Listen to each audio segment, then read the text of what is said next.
Ontem falei-vos de várias coisas, duas das quais que me parecem bastante importantes é a questão do declínio da arte de narrar, que o Benjamin liga, digamos, ao nascimento do romance moderno e àquilo que ele chama a pobreza da experiência própria do mundo moderno. Enfim, ele tem em vista uma certa concepção da experiência que é aquele tipo de experiência que não se traduz em sabedoria transmissível e, portanto, tende a perecer com o tempo, tende a apagar-se com o tempo. E essa experiência, no caso da análise que ele faz do Baudelaire, que lhe fornece alguns elementos importantes para ele analisar esse novo tipo de experiência, tem que ver com aquilo que ele chama o choque, não é?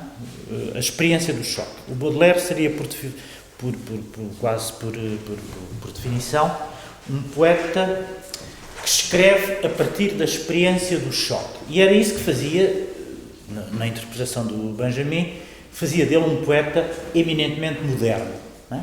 Enquanto que a poesia clássica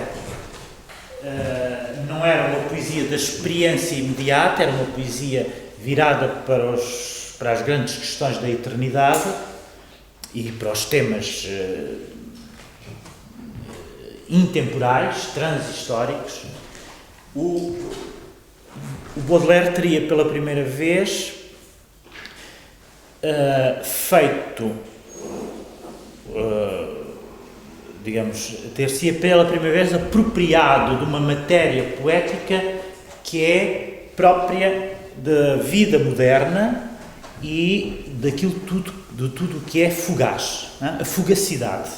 Né? Ao contrário da eternidade, o Baudelaire estaria do lado das coisas que são fugazes. Aquilo que, por definição, estava subtraído à poesia ou à grande arte até então. Bom, sabemos que, de facto, isso é um gesto fundamental e toda a arte moderna, a partir daí, começa a aproximar-se muito mais de todas aquelas coisas que são transitivas, fugazes, etc. Aliás, aqui poderíamos citar um fragmento desse texto fundamental do Baudelaire que se chama Pintor da Vida Moderna. Não sei se conhecem esse texto, se não. Que é um texto onde o Baudelaire define o que é a modernidade. Digamos, a nossa noção de modernidade, de certo modo, vem desse texto do Baudelaire. Ele faz uma análise de um artista da época, aliás, um artista absolutamente insignificante, que hoje não tem importância nenhuma, chamado Guy Decazes.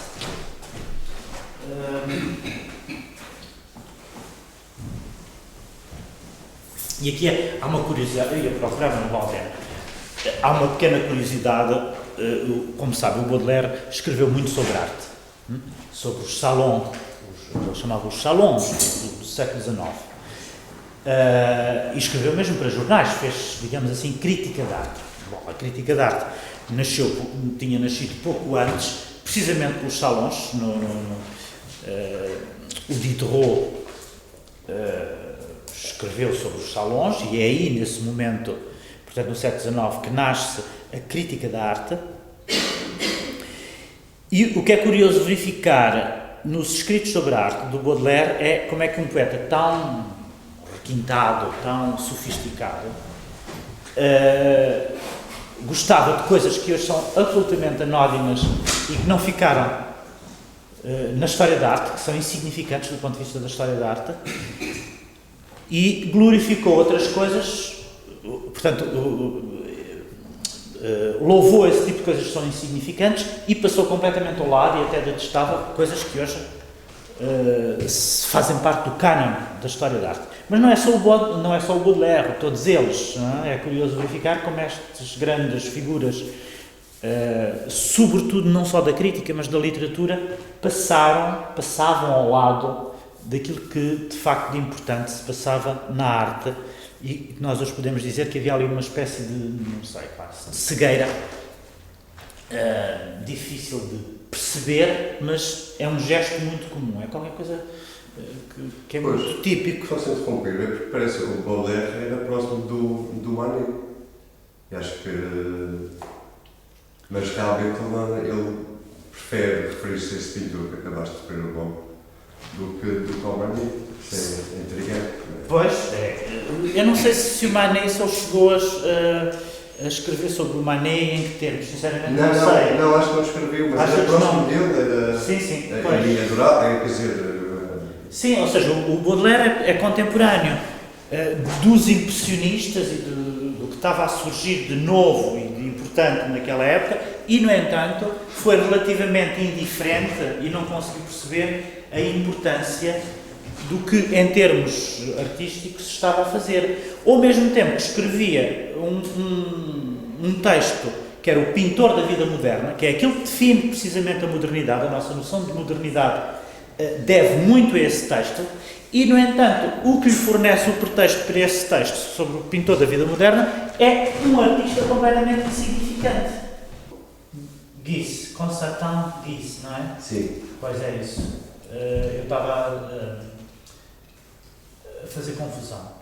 Bom, mas há um momento desse texto onde ele fala do Constantin, desse pintor e ilustrador chamado Constantin Guise, onde ele define a modernidade e numa fórmula sintética e diz que a modernidade é a fugacidade, é o transitivo,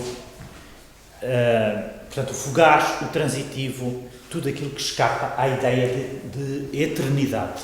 A eternidade que seria própria precisamente da arte clássica. E portanto ele aí introduz, digamos, toda uma visão da arte moderna que vai se tornar canónica em todas as concepções posteriores do que é a arte moderna, que liga a modernidade àquilo que é transitivo e que tende a desaparecer. Ou melhor, esta ideia de transitividade e de fugacidade própria da arte moderna é muito importante para depois a definição da aura, sobretudo porque isso vamos encontrar noutros textos,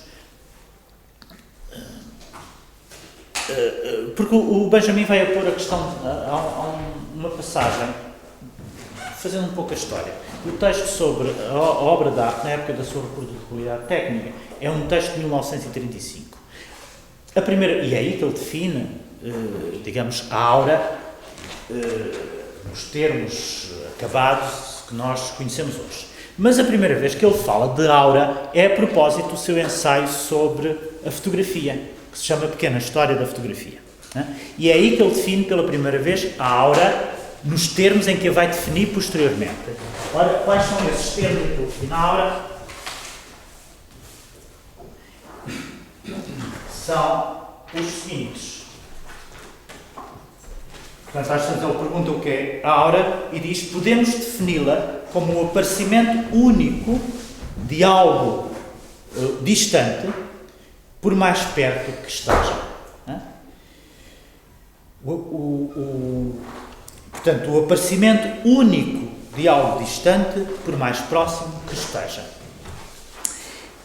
E esta fórmula ele vai repeti-la, portanto é uma fórmula que já tinha aparecido no pequeno ensaio sobre a fotografia, em 1931, e que aparece 4 anos depois, em 1935, no ensaio sobre a obra de arte na época da sua reprodutibilidade técnica. O que é curioso é que no livro das passagens há um momento em que ele estabelece uma diferença, uma oposição simétrica entre aquilo que ele chama aura e aquilo que ele chama traço.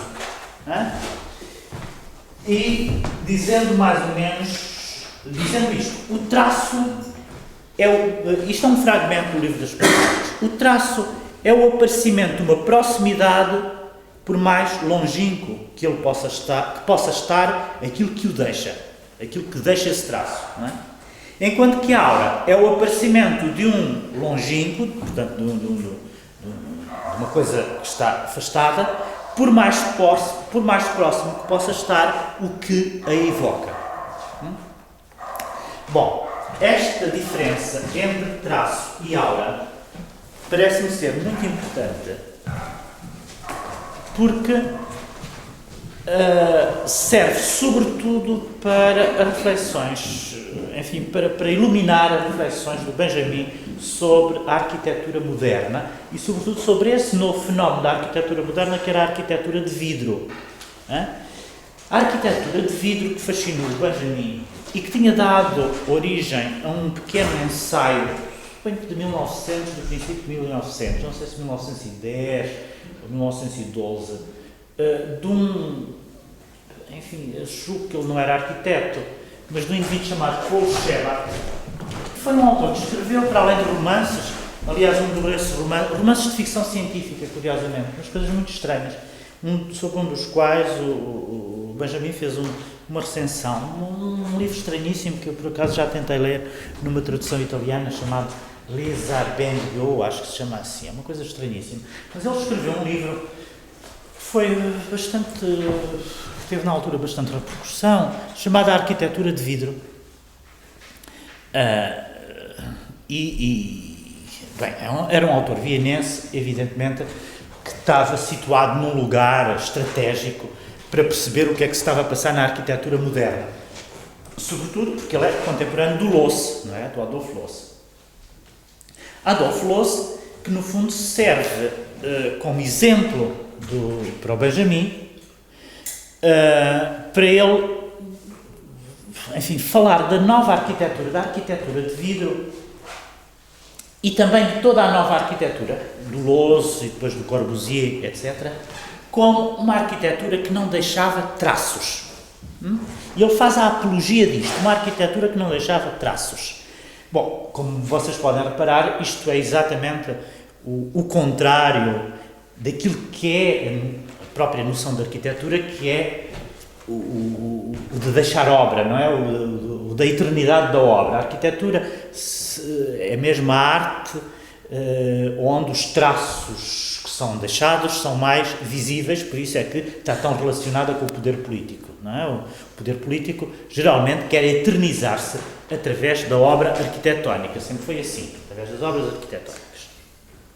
E, portanto, uma arquitetura que não deixa traços, que apaga os traços, seria essa nova arquitetura, tanto a de vidro como a arquitetura que rejeita qualquer espécie de elemento decorativo, como é, por exemplo, como são os edifícios do Adolf Loos, que, como sabem, tinha escrito aquele manifesto que se chamava, como é que é? Ornamento e crime, não é? Ou ornamento é crime, não, ornamento e crime, acho que se chama assim, não é? Portanto, foi um grande manifesto, um texto fundamental da teoria arquitetónica moderna, evidentemente que tem que ser lido à luz do contexto do Adolf Loos, portanto, um vienense que estava confrontado com toda uma arquitetura e com toda uma arte altamente decorativa, não é? Viena era uma espécie de decor, como diz o próprio Benjamin num texto sobre o Karl Kraus, era uma espécie de cidade Potemkin, Viena. Portanto, o triunfo da decoração, o triunfo da futilidade, que aparece, por exemplo, que é muito manifesto nessa ideia da Viena dos palácios, onde se dança a valsa ao som do Strauss. Digamos, a Viena fútil, decorativa, feita de um cenário completamente artificial, que dá a imagem de um império poderoso, mas que ao mesmo tempo está a sucumbir e a ruir por todos os lados, é precisamente essa imagem dos palácios vienenses, portanto, que era o centro do Império Austro-Húngaro, onde se dançava a valsa e, ao mesmo tempo, o imperador Francisco José fechava as janelas do seu palácio porque não queria olhar para o edifício do Adolf Loos, que tinha sido construído precisamente diante do palácio na Michaelerplatz. É conhecida bem essa história do imperador Francisco José, que se recusava, tinha posto umas cortinas nas portas, nas janelas, para não ter que olhar para o edifício do Loos. E este edifício ficava mesmo em frente ao Palácio Real do Imperador, e o Imperador estava submetido a este horror arquitetónico cada vez que vinha à janela. Aquilo para ele era repara, tem que ver este edifício no contexto daquilo que é Viena, o que era Viena no princípio do século.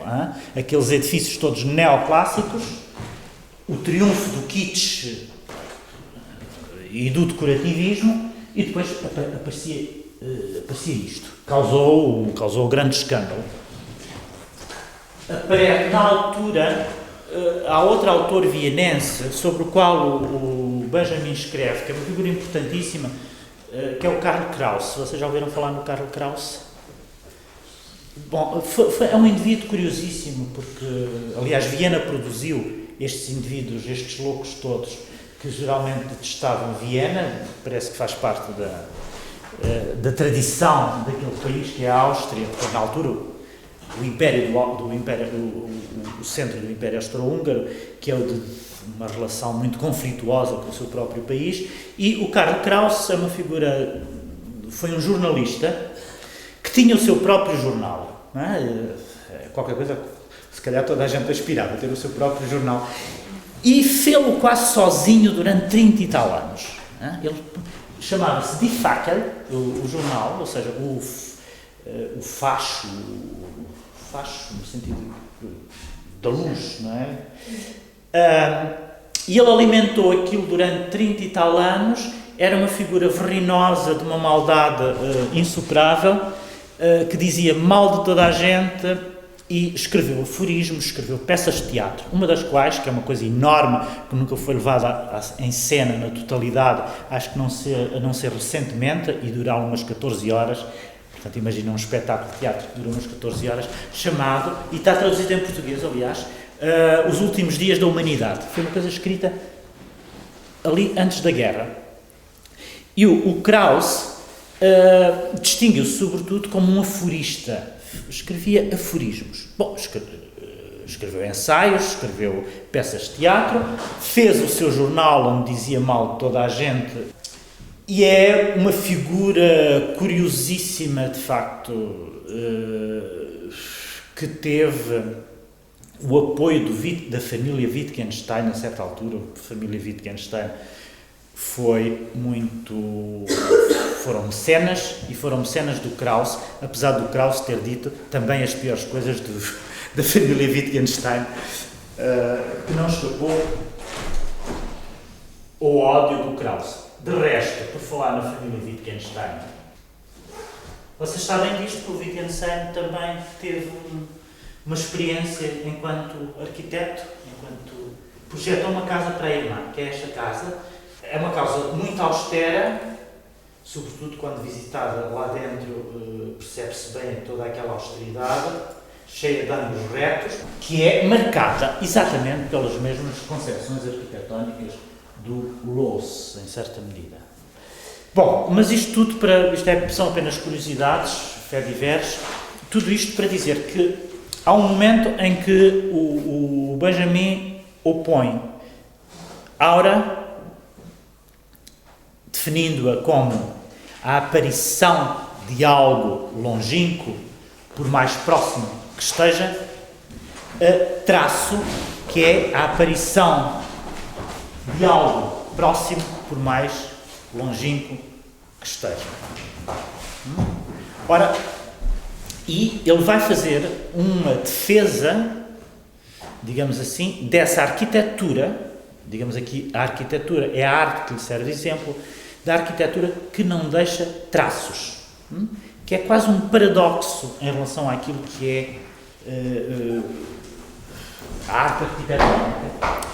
E, evidentemente, esta arquitetura que não deixa traços, cujo exemplo primeiro e mais importante seria a arquitetura do vidro, E tanto assim é que, precisamente, esses palácios de vidro que foram construídos para as exposições universais até puderam mudar de lugar, ser deslocados para outro sítio,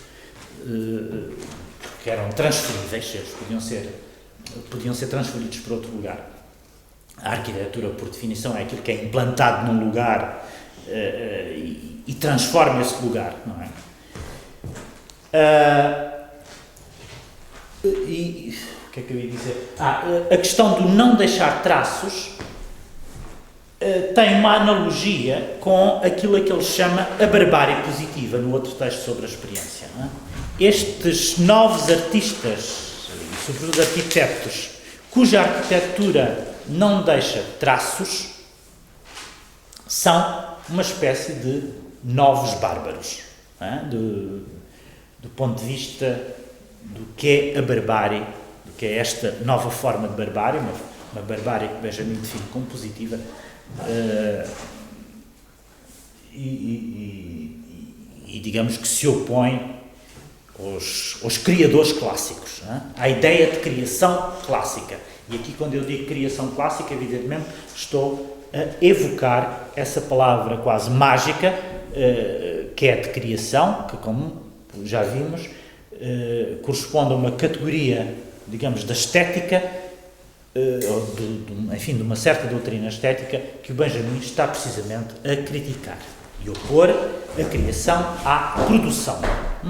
Vimos isso ontem. E, portanto, novamente, nós temos aqui um Walter Benjamin completamente do lado de tudo aquilo que define a modernidade. Alguém que adere às novas invenções, não só às novas invenções técnicas, mas que adere também às transformações que a arte sofre, impulsionada pelas novas técnicas de produção. Agora, voltando um pouco atrás, e para se perceber isto melhor, e há aqui outra questão fundamental que devemos falar para perceber estas questões do declínio da obra, e depois já vamos ao texto com um pouco mais de detalhe.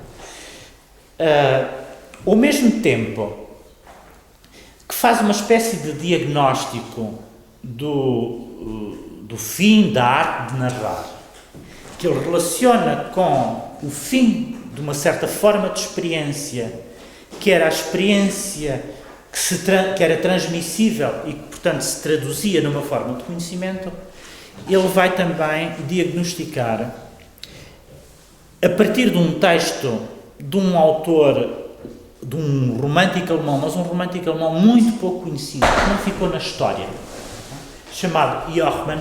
Bom, trata-se de um romântico alemão de segunda ordem, isto é, que não caiu no esquecimento, porque de facto, enquanto poeta, não tem nem de perto nem de longe a importância de um Novalis ou de um Hölderlin, que teve uma vida muito acidentada e que foi um revolucionário, aderiu à Revolução Francesa e alistou-se mesmo voluntariamente nas tropas do Napoleão para combater do lado da Revolução, dos revolucionários. E ele escreveu um livro que se chamava Regressões da Poesia, que o Benjamin descobre, sobre o qual escreve e ao qual atribui uma enorme importância. E qual era a tese do Jochmann que o Benjamin vai recuperar e vai, digamos assim, comentar, dando-lhe um novo impulso e um novo alcance? A tese do Jochmann era que a arte da poesia estava em regressão. Reparem que isto é escrito no princípio do século XIX. E essa regressão ele identificava, detectava numa escala temporal que era a escala da própria história da humanidade, quase, ou pelo menos de toda a história, todo o arco histórico durante o qual podemos fazer incidir, digamos, a história da literatura.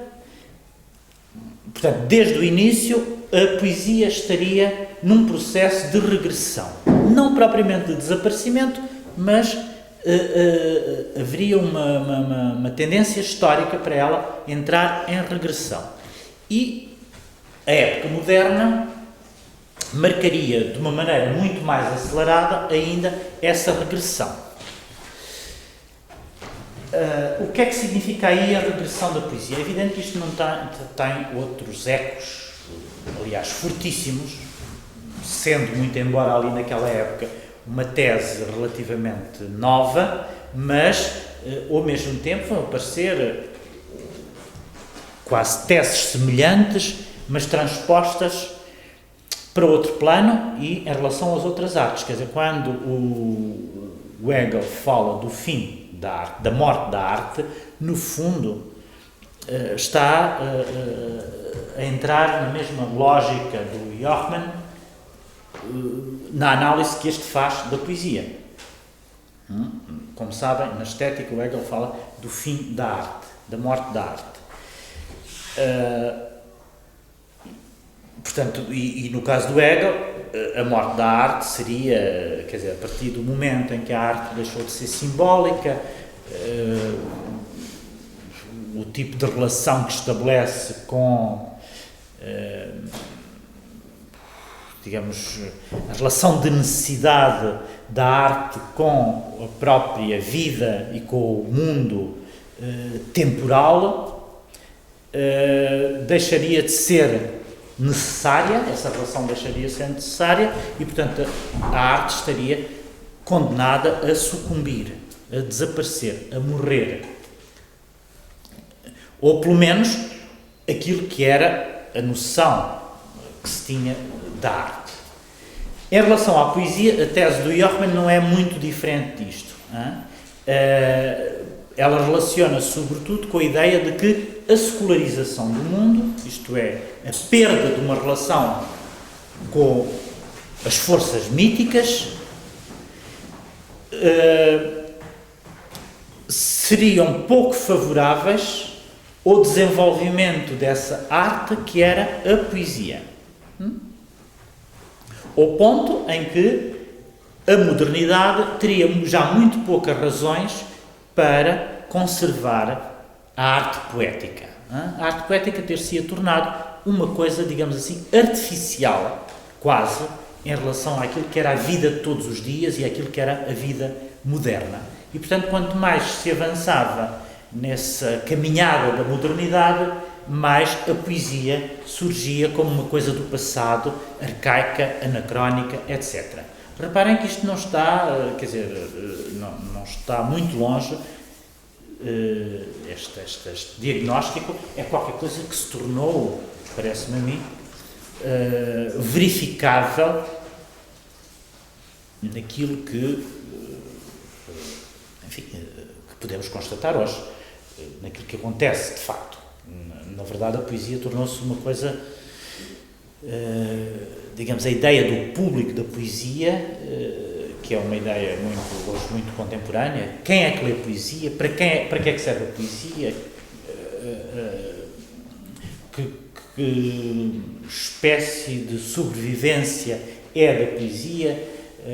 Qual é a sua capacidade de sobreviver a todo este conjunto de forças que, no fundo, contradizem a própria ideia de poesia. Aquilo que o Hegel chamava a prosa do mundo. O mundo estaria dominado pela prosa e já não pela poesia. Estão a ver? E, portanto, a poesia neste sentido, acabaria por ser uma espécie de arte de resistência. Ela existe, porque evidentemente há uma espécie de inércia histórica que faz com que ela exista, mas existe enquanto qualquer coisa que é resistente, que precisa de lutar contra as forças que a aniquilam e a contradizem. E, portanto, enquanto numa época recuada a poesia era a arte por excelência, ela emergia naturalmente do próprio mundo enquanto manifestação mais natural, digamos assim, se é que a palavra aqui tem pertinência, daquilo que era o próprio modo o funcionamento simbólico desse mundo. A partir de certa altura, digamos que a poesia só consegue emergir se enquanto resistência, enquanto algo que vai contra o próprio mundo. Digamos, a lógica do mundo não é a lógica da poesia, é uma lógica contraditória em relação à poesia. E esta parece-me ser uma situação que nós podemos verificar ainda com muito mais, que tem hoje muito mais força enquanto tese do que tinha no século XIX. E, portanto, aqui a tese do Jochmann era mais ou menos essa, portanto, neste arco temporal de milénios, a poesia teria seguido um caminho de declínio e, com a época moderna, esse declínio ter-se-ia não só acentuado, mas ter-se-ia também acelerado. Ora, esse declínio da poesia, ou essa regressão da poesia, como diz o Jochmann, corresponde, na linguagem do Benjamin, àquilo que seria a perda da aura do poeta. Ora, essa perda da aura do poeta vai ser, tem, digamos, um momento, uma manifestação literária, precisamente do Baudelaire. Vocês têm aí esse texto, um texto que se chama Perda de Aurela, que faz parte, é um pequeno poema em prosa, que faz parte do Spleen de Paris, onde o Baudelaire conta a história de um poeta que perdeu a auréola na rua. Isto é um diálogo, entre duas personagens e às tantas... portanto, isto é uma espécie de alegoria. Meu caro conhece o meu pavor dos cavalos e das viaturas. Há pouco, ao atravessar o boulevard, e é aqui significativa esta referência ao boulevard, que era aquilo que marcava a nova arquitetura de Paris. Há pouco, ao atravessar o boulevard a toda a pressa e eu saltar na lama através desse caos movimentado, onde a morte avança a galope de todos os lados ao mesmo tempo, a minha auréola, num movimento brusco, caiu-me da cabeça no lodo do macadame. Não tive coragem para a apanhar. Julguei menos desagradável perder as minhas insígnias do que partir os ossos.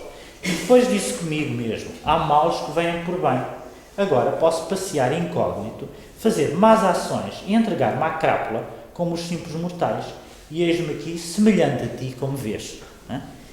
Devias ao menos mandar anunciar essa auréola ou fazê-la reclamar pelo comissário. Por coisa alguma, acho-me bem aqui, só tu me reconheces. Para mais, a dignidade aborrece-me.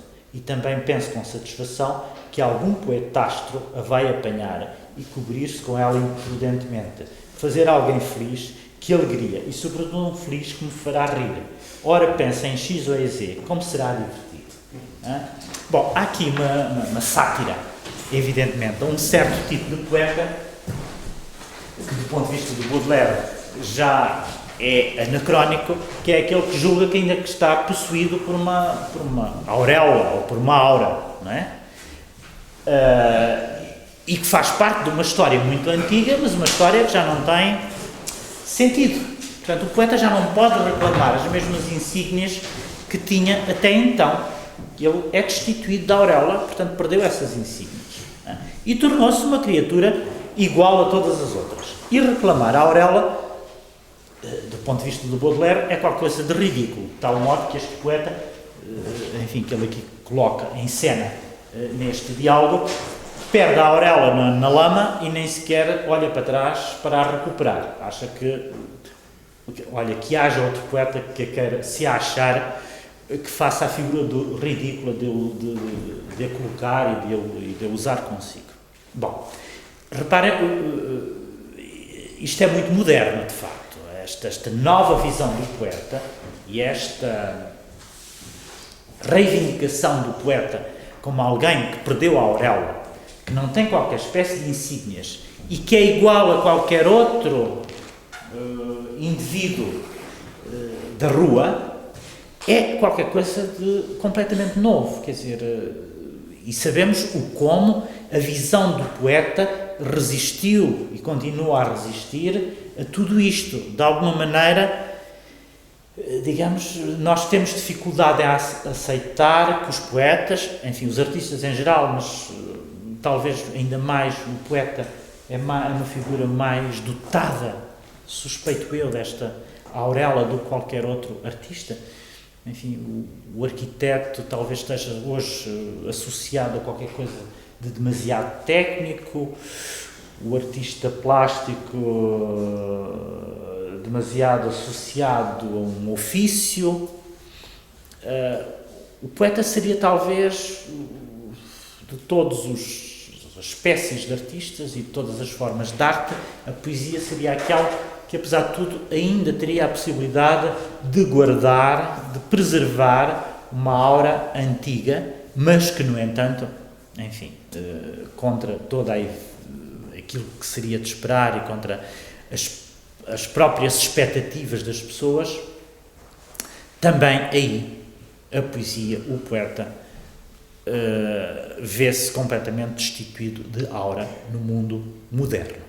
E aqui, enfim, este texto do Baudelaire, obviamente que o Benjamin leu, obviamente que se refere a esta nova condição do artista e a esta nova condição do poeta, mas há aqui um texto que serve de mediação para o Benjamin, que é um texto do Max Weber sobre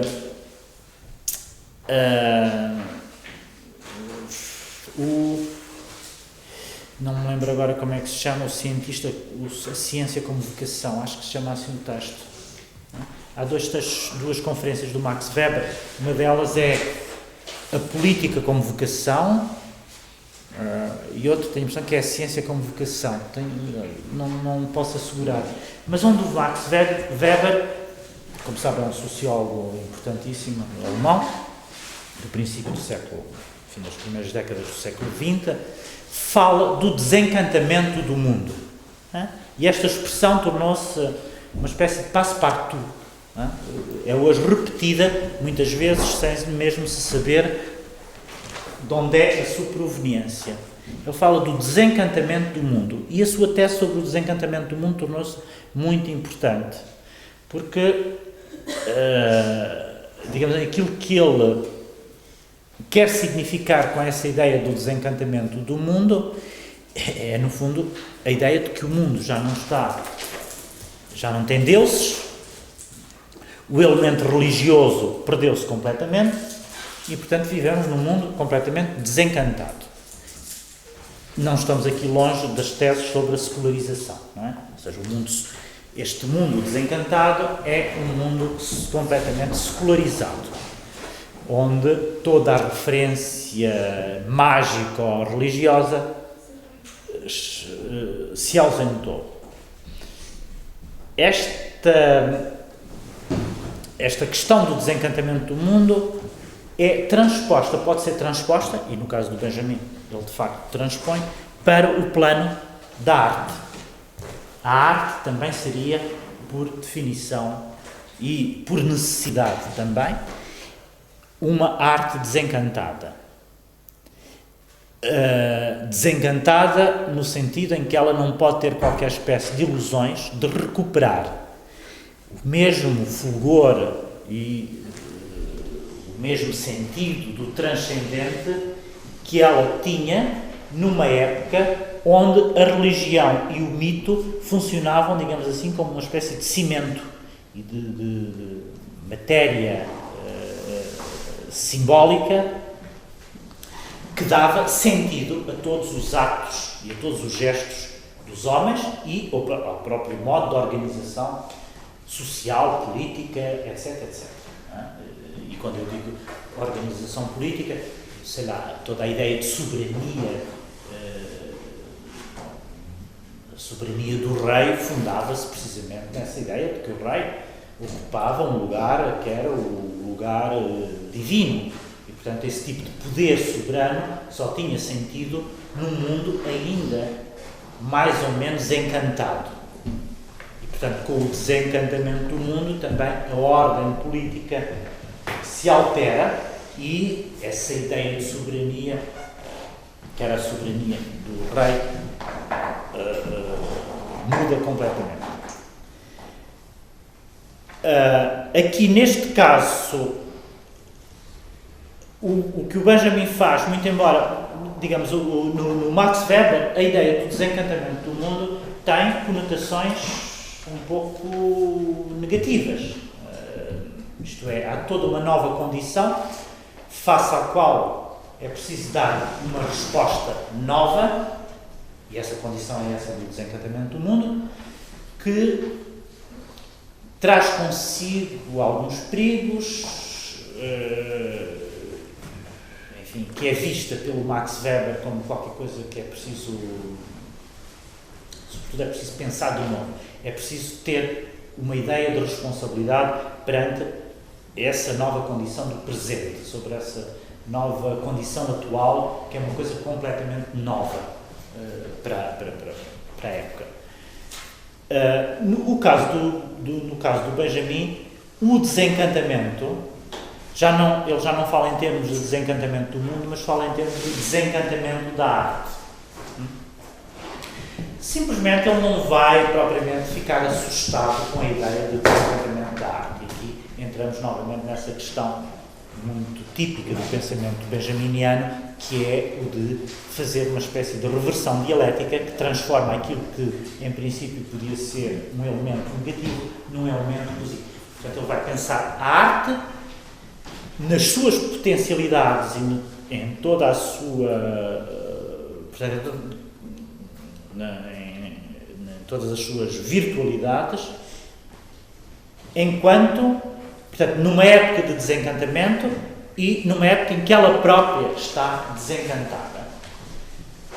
E portanto, vai atribuir a essa nova condição traços que são completamente positivos. E mais, ele vai mostrar que toda a tentativa de reencantamento da arte é próprio dos fascismos. E, portanto, este texto tem uma dimensão política muito forte.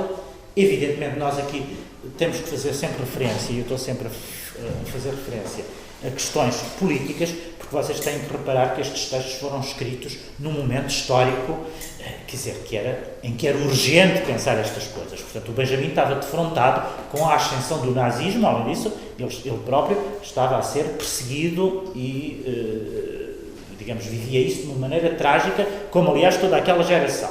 E, portanto, aqui a questão dos fascismos não podia deixar de intervir em tudo aquilo que ele escrevia, porque era o contexto onde ele estava inserido e ele estava a tentar pensar todas estas questões. Tudo aquilo era novo e ele estava a tentar pensar todas estas questões que para nós hoje já não são novas e que muitas vezes, quando eu, sobretudo, se eu insisto nelas, vocês podem pensar que há aqui uma sobrecarga de pensamento político, uma vez que estamos a falar da arte, mas de facto temos que pensar no momento em que isto foi escrito. E, portanto, mesmo um texto que parece de estética, mesmo sobre o declínio da aura, só podia ter sido escrito no momento em que algo historicamente muito importante em termos políticos, estava a acontecer. E aquilo que estava a acontecer era precisamente a ascensão enfim, os fascismos na Europa e, muito particularmente, o nazismo na Alemanha. E, portanto, ele vai mostrar que toda a tentativa de recuperação da aura é própria dos fascismos. E a que é que isso conduz? À guerra. No pós-fácio, à terceira edição da obra de arte na época da sua produtividade técnica, ele diz o seguinte: a proletarização crescente dos homens de hoje e a formação crescente das massas são os dois lados de um e do mesmo fenómeno. O fascismo tenta organizar as massas proletarizadas, recentemente formadas, sem tocar nas relações de propriedade para cuja abolição elas tendem. Vê a sua salvação na possibilidade de dar às massas de se exprimirem. As massas têm o direito de exigir a transformação das relações de propriedade. O fascismo procura dar-lhes expressão, conservando intactas aquelas relações. Aqui a questão das massas, evidentemente, o Benjamin está confrontado com esta ideia da mobilização total que era uma espécie de palavra de ordem do nazismo, e essa ideia de mobilização total fazia apelo às massas. Digamos, a própria ideia de fascismo baseava-se não só na ideia de mobilização total, mas na ideia de massa. Massa que depois vai ser também ter outra expressão quando nós falamos nos mass media, não é? Os meios de comunicação de massas. Mas, digamos, na sua versão primeira, a ideia de massas está muito ligada a todos estes movimentos políticos, os fascismos, sobretudo, e aos totalitarismos também, não é só o fascismo, os totalitarismos do século XX, que têm como palavra de ordem aquilo que ficou chamado como a mobilização total.